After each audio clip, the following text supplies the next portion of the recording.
Mogadishu city is blighted. Its ruined houses carry the scars of violent combat.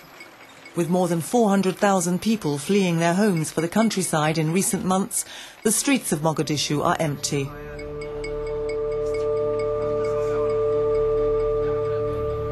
Since February 2007, fighting in the Somali capital has been intense between the transitional federal government military forces, backed by Ethiopian troops, and fighters of the Islamic courts. Mogadishu's hospitals are stretched to capacity.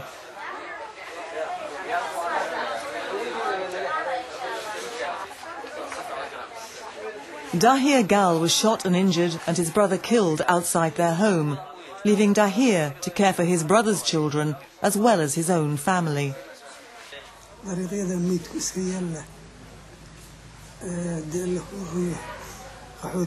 There are dead bodies everywhere.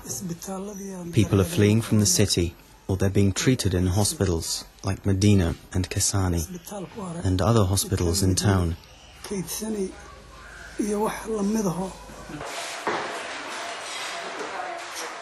Dr. Yusuf saves another victim in his emergency room. With 24 gunshot victims today, it's exhausting work with no end in sight. Working in Medina Hospital, Dr. Yusuf is one of only 10 war surgeons in Somalia's capital. When the patient cannot come in time and they get wounded far away from the hospital, and because of clashes on the street, they have to wait many hours, and the patient will get complicated and most of the time infected. Since early 2007, the city's two main hospitals, supported by the International Committee of the Red Cross, have treated over 4,000 war wounded, 30% of them women and children. 18-year-old Halwa Hersi got to hospital in time. I was hit by the bullet as I was going to school. I was waiting at the bus station, and as soon as the bullet hit me, I was taken directly to Medina Hospital. The doctors here have saved her foot, so that one day soon she'll be able to walk to school again. Kesani Hospital is the city's second referral hospital. It's located further east along the waterfront, away from the city where clashes are most intense. Despite the distance from the battlefield, dozens of wounded have streamed in during recent days. Families are gathered in the courtyard of what was originally a prison. They want to take care of their relatives at the hospital, and it's also a safer place to stay. We had decided to stay, and we put our trust in God. I was going about my normal business as a shopkeeper.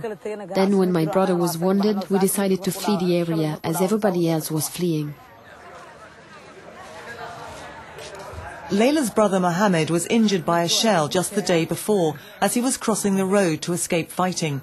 He was operated on as soon as he got to hospital to remove shrapnel. He's just returning to consciousness after his operation. In the intensive care unit, Dr. Tajir does his rounds. He's been working in this hospital run by the Somali Red Crescent since it opened in 1992. And has seen firsthand the devastating impact of guns, mines and shelling. The organs, for example, that they hit these kinds of missiles are, for example, the abdominal injury and chest injury, vascular injury and head injury. Today, 16 more wounded have come in. Salad Mohammed Hassan was shot in the abdomen and leg as he was crossing the street. But he'll have to wait in the triage room as the team has a more urgent case to deal with.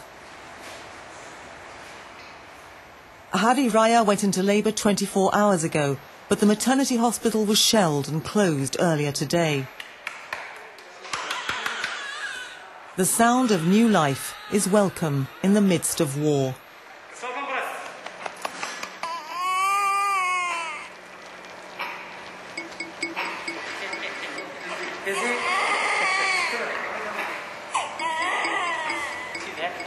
The mother's condition was critical when she arrived, but the surgeons struggle to save her life.